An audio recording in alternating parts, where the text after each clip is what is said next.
Welcome back to the channel, soap fans. It is a beautiful day to be a daytime drama addict, and we are absolutely buzzing today. Grab your coffee, take a seat, and let's dive right into the absolute madness that just unfolded on our screens. I cannot breathe.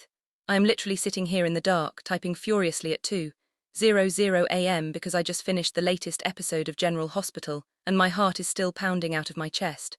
I mean, did we really just see that? Did that actually just happen on our screens?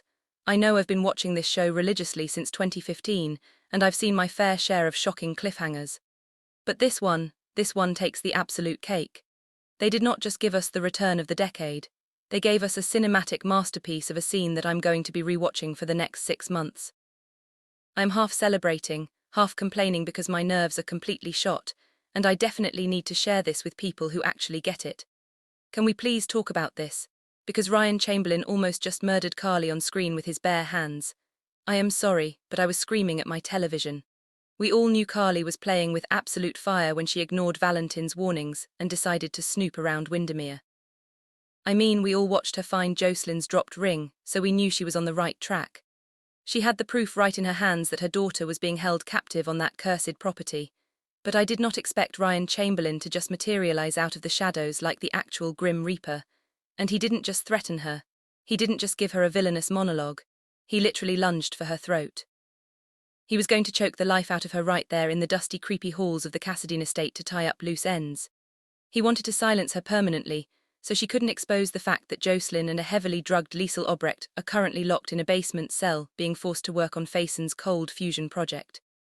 The sheer panic in Carly's eyes, the brutal physical struggle, the way the camera angled to make Callum look like an unstoppable, towering monster. It was terrifying. I was gripping the edge of my couch thinking, is this it? Is this how Carly goes down after surviving mob wars, serial killers, and everything else Port Charles has thrown at her? But then the shadow shifted. And I swear to you, the temperature in my living room dropped 10 degrees. The leather jacket, the classic immovable stance, the absolute lethal silence that only one man on this entire canvas can command. Jason freaking Morgan is back. I jumped off my couch. I literally jumped and knocked my popcorn bowl onto the floor. We knew Steve Burton was back on set. We knew Jason was coming back eventually, but they told us he was in WSB custody at an undisclosed, highly secure location. How the heck did he escape? Did he fight his way out? Did he have inside help? I don't even care, honestly, because the visual of Jason stepping out of the darkness just in the nick of time to save Carly is the exact kind of soap opera magic that made me fall in love with this show in the first place. He didn't even say a word at first. He just grabbed Callum and handled him like it was absolutely nothing, because that is what Jason does. He saves Carly. It is a tale as old as time, and I know some fans complain that Carly always needs saving, but personally I am here for it every single time. It is their dynamic, it is their history. And after months of Carly trying to play detective all by herself, feeling isolated and terrified for Jocelyn, having her best friend back to pull her out of the fire felt so incredibly satisfying. I was cheering at my screen like my favorite sports team just won the championship. Wait, I'm getting ahead of myself. Okay, back to the point, because Jason saving Carly from being choked to death wasn't even the craziest part of the episode. The craziest part was the massive confrontation that happened right after the dust settled. Enter Cassius. Am I the only one who got full body chills when Jason turned around and locked eyes with the man wearing Nathan West's face? The psychological earthquake of that moment was off the charts. It shook me to my core. Port Charles has been dealing with the trauma of Cassius walking around looking exactly like the beloved deceased Nathan for weeks. We've seen Maxie struggle. We've seen Dante struggle. And we just saw that devastating Emmy-worthy scene where Cassius told Liesel Obrecht that Nathan is dead and cremated, prompting her to slap him across the face. But seeing Jason, a man who has dealt with the Faison family's twisted psychotic games for decades, stare him down was a whole different level of intense. Jason didn't flinch. He didn't look confused or heartbroken like the others. He looked at Cassius like he was a bug waiting to be squashed. And Cassius, you could see the absolute panic behind his eyes because he knows Jason isn't Dante. He knows Jason isn't going to play by the rules of the PCPD. And this is where the writers absolutely cooked, because Jason didn't just stand there and trade threats. He put the pieces together in record time. Jason figured out that Cassius is the one who helped Jen Sidwell escape. I cannot believe it. We spent all week fuming over the fact that Cassius uncuffed Sidwell during transport, faked an attack by Sidwell's goons, bloodied himself up, and called Dante to sell the cover story. It was infuriating to watch Dante buy it hook, line, and sinker. But Jason took one look at the timeline, one look at Cassius's shady demeanor, and his mob enforcer brain just clicked. He saw right through the lies. He knew exactly what went down, so Jason vows to expose him. He stands there in Windermere with Carly catching her breath behind him, and he tells Cassius that he knows exactly what he is and he is going to drag him into the light. I was screaming. Yes, Jason, drag him. Expose him. Poor Charles has been suffering under Sidwell and Callum's reign of terror for way too long. And Cassius playing double agent while wearing a dead hero's face is just sick. Remember when they tried this whole secret twin mask thing with other characters in the past? Remember the whole face on mask debacle? Yeah, it didn't work then either. But this time it feels so much more grounded because the stakes are so incredibly high. Cassius is the only reason Sidwell is still out there wreaking havoc. And Jason is not going to let that slide. He promised to rip the mask off, metaphorically speaking, and I'm counting down the seconds until he does. And this is a massive, but we have a huge complication. Because as much as I am celebrating Jason's return and his vow to take down Cassius, we cannot forget the giant elephant in the room that is going to make the storyline so much more stressful. Jason is a wanted man, I mean. Let's really think about this for a second. Jason just escaped WSB custody. He is a literal fugitive on the run, and why was he in custody in the first place? Because he took the fall for shooting Russ Cullum. I'm pulling my hair out just thinking about it. Jason is walking around Windermere acting like the hero, making vows to expose corrupt twins, but in the eyes of the law he is an attempted murderer. And the most frustrating part, we all know he didn't do it. Rucker Falconry pulled that trigger. Dante and Lulu's teenage son shot Cullum. And Jason, being the ultimate loyal soldier to Sonny's family, took the blame so Rucker wouldn't ruin his life and end up in a juvenile detention center. So now what? Jason is back in Port Charles, vowing to expose Cassius and take down Sidwell, but he has a massive target on his own back. The PCPD is looking for him. The WSB is looking for him. Cullum, who literally just tried to murder Culler, thinks Jason is the one who shot him. Side note, Cullum actually wrongly suspects Danny shot him right now, which is a whole other terrifying mess, but officially Jason took the fall. How is Jason supposed to operate in the shadows and take down an international kingpin when literally everyone is hunting him? I know some people are loving this whole Jason against the world storyline, but personally I am so stressed out. I want Jason to clear his name, but he can't do that without throwing Rucker under the bus. And Rucker is currently on the run with Brut Waspana. That entire situation is a ticking time bomb. Dante and Lulu are losing their minds trying to find their son. They just got that video message from Rucker confirming he chose to run away, and now they are debating bringing in the FBI. If the FBI gets involved and Jason is running around Port Charles, the collision course is going to be catastrophic. If Jason gets caught, the truth about Rucker is going to come out and it is going to destroy Dante. And what about Culler? Now that she knows Jason is back, she is going to do everything in her power to protect him. She just survived a literal murder attempt by Cullum and now she's going to be harboring a fugitive. Valentin is going to lose his mind. Valentin has been warning Culler for weeks to stay out of the Windermere drama, trying to protect her. And now she is right in the thick of it with her ex-mob enforcer best friend. The love triangle drama is going to be absolutely delicious. But the danger level is giving me an ulcer. Valentin is already dealing with Jack Brunnan and the WSB operative Z mess, and now he has to deal with Jason being back in Culler's orbit. Good luck, buddy. Let's talk about Cassius for a second because I have opinions and I need to get them out. Ryan Pover is doing an incredible job playing this conflicted, deceitful twin, but I need him to face the music. He just had that devastating scene where he told Lisa Ulbrucht that nothing is dead and cremated, and she slapped him across the face. It was an absolute masterclass in acting, but Cassius is still playing both sides. He helped Sidwell escape, but he also brought intel to Lulu.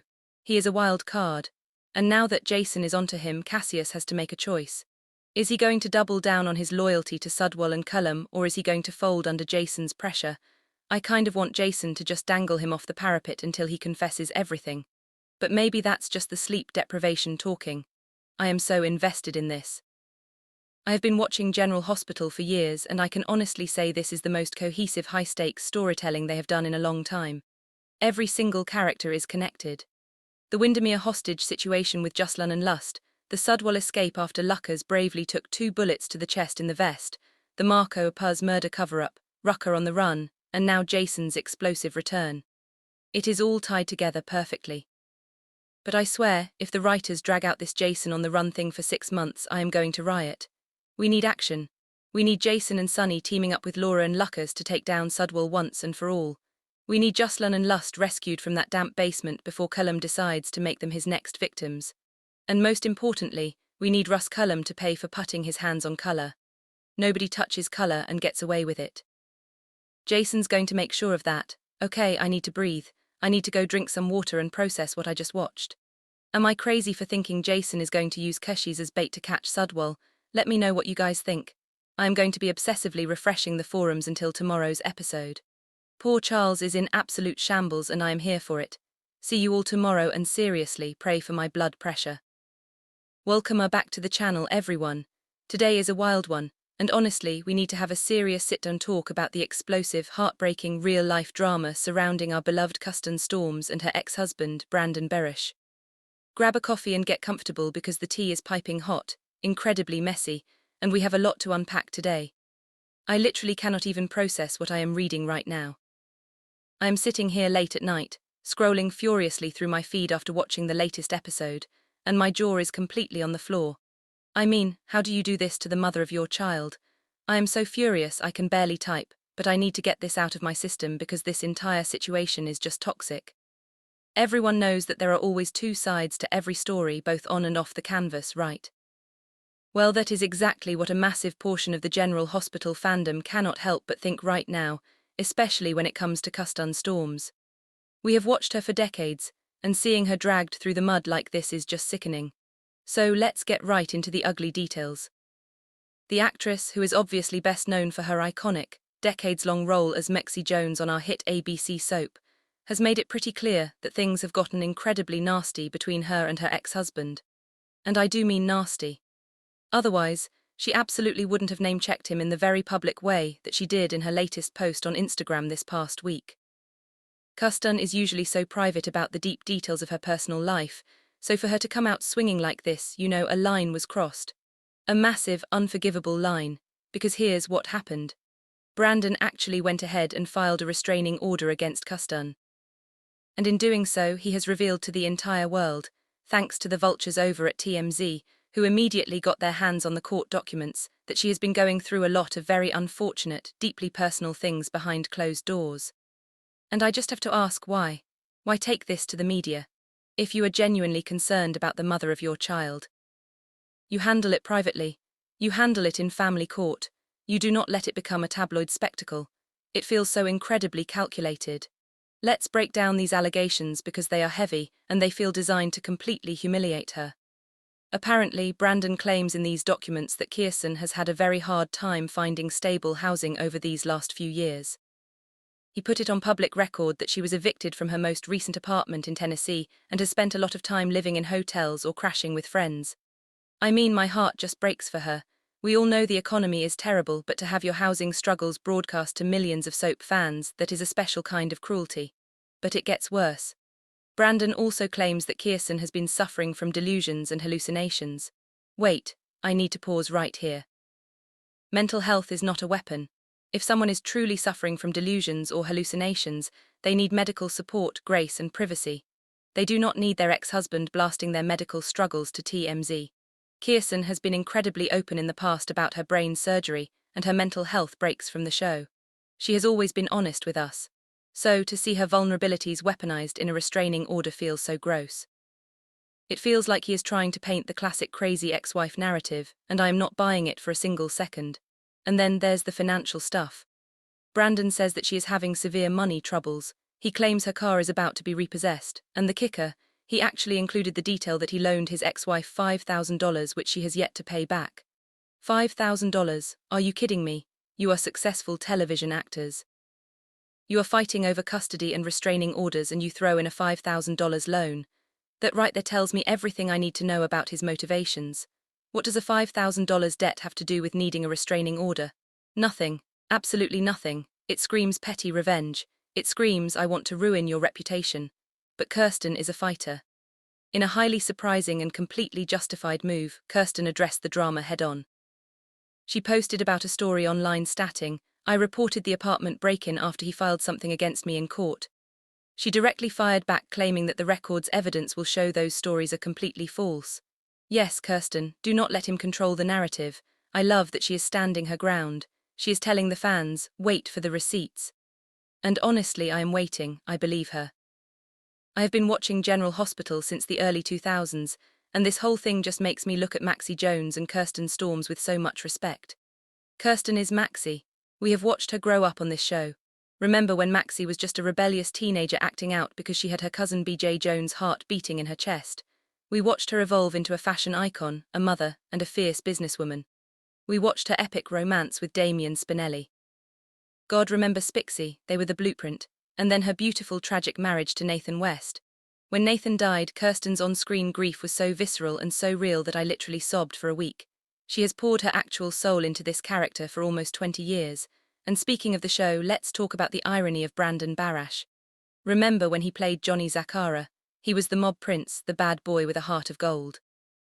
Maxie and Johnny even had their own messy history on the canvas. We all cheered when Kirsten and Brandon got married in real life because it felt like a soap opera fairy tale. But now it is a total nightmare. It completely taints the nostalgia of those old GH episodes. I don't even think I can watch old Johnny Z car clips the same way anymore, knowing how he is treating her now. I know some people are out there saying, well, we don't know the whole story. Maybe Brandon is just protecting his daughter. I know some people are loving the drama, but personally I am disgusted by the public nature of it. And thankfully I am not alone. Many of Kirsten's fans are quite upset that Brandon seemingly threw her under the bus in the way that he apparently did. The comment sections are on fire right now. Many critics have even commented on the matter with things like, I've had my share of this type of man and understand how they can be. That quote hit me so hard because it is so true. So many women know exactly what it looks like when a man tries to use the legal system to punish and humiliate his ex. Another critic wrote, and I quote, Barash needs to grow up and leave her alone. Learn to work within the parameters of the law and whatever is best for his daughter and Kirsten to have a decent relationship with them. Petty revenge isn't the answer. Say it louder for the people in the back. Petty revenge is never the answer when a child is involved. You do not destroy the mother of your child in the press. You just don't.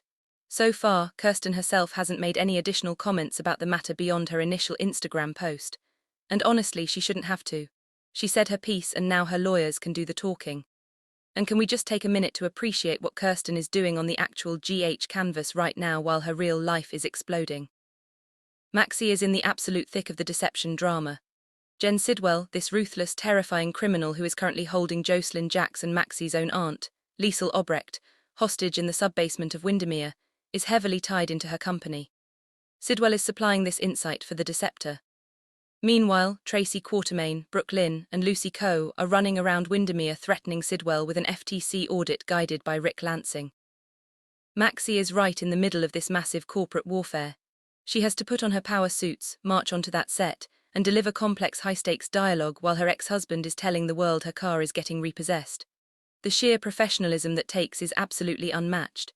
Give this woman an Emmy just for showing up to work. Honestly, Brandon's acting a little bit like Peter August right now. Remember when Peter tried to isolate Maxie? Remember how he faked being the good guy, Henrik Faison, and manipulated everyone around him? Maxie had to literally fake her own daughter's kidnapping and give baby Louise to Brooklyn just to keep her safe from a toxic man. Maxie lived in constant fear, playing a psychological game of chess with a sociopath. And she won. Maxie survived Peter August. So when I see a man trying to publicly break Kirsten down now, all I can see is that same resilience. Maxie always wins, and Kirsten will too. Wait, I'm getting ahead of myself, but can we also talk about the fact that the entire General Hospital cast is just going through it right now in real life? Because Kirsten isn't the only one dealing with a nightmare ex. Steve Burton, our iconic Jason, is literally in the middle of his own brutal custody battle with his ex-wife, Shara. I mean, remember when Shara got pregnant, and Steve had to publicly announce it wasn't his baby and file for divorce? Wild. And now he's filing legal documents accusing Shara of blatant parental alienation regarding their daughter, Brooklyn, claiming she refuses to acknowledge his new wife, Michelle. It is a total mess. Steve is trying to celebrate his 16,000th episode milestone and his return to the set, and he's fighting in family court. What is in the water at the ABC studios? Why are all our Favkratas fighting for their lives in the legal system? But here's the difference. Steve's situation is incredibly messy, yes, but Brandon's attack on Custon feels uniquely cruel because of the mental health weaponization. It is one thing to fight over scheduling and pick up times like Steve and Shara. It is another thing entirely to leak that your ex-wife is hallucinating and living in hotels. That crosses a fundamental line of human decency. And the off-screen drama doesn't even stop there. Look at Nancy Lee Grun. She is spending half her time basically running for political office on social media. People are literally joking that she's going to quit acting as Alexis Dovas to go to Washington, D.C. because she is so fixated on politics right now. And Kate Mency, she just announced she's leaving the role of Kristana Karantha's Dovas. The writers are literally writing her out by having Kristana magically get accepted to medical school at UCLA. Like what? Kristana didn't even finish college. The writers are just spinning a wheel of reasons to get people off the canvas because the behind-the-scenes chaos is bleeding into the show. But through all of this chaos, Custon Storm stays. Custon shows up. She has been a pillar of this show for almost 2 decades. She has given us everything. We have watched her navigate the loss of Nathan, the terror of Peter August, the complexities of surrogacy, and the cutthroat world of deception cosmetics. She is a legacy character in every sense of the word.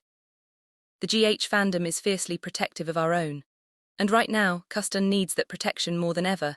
I just want Custon to know if she ever reads the forums or watches the videos that the true fans have her back. We are not buying the TMZ smear campaign. We see the petty revenge for exactly what it is. We want her healthy, happy, and thriving both on and off the screen. We are going to keep supporting Mexi Jones as she takes down Null Bunsen, and we are going to keep supporting Custon Storms as she takes back her narrative. Keep fighting, Custon. Do not let anyone dim your light or paint you as something you are not. You have survived worse on the canvas, and you will survive this in the real world. The records will show the truth, just like you said. And until then, we are standing right here with you. Am I the only one who feels this fiercely about it? Let me know in the comments, guys, because I am fired up and I know I can't be the only one.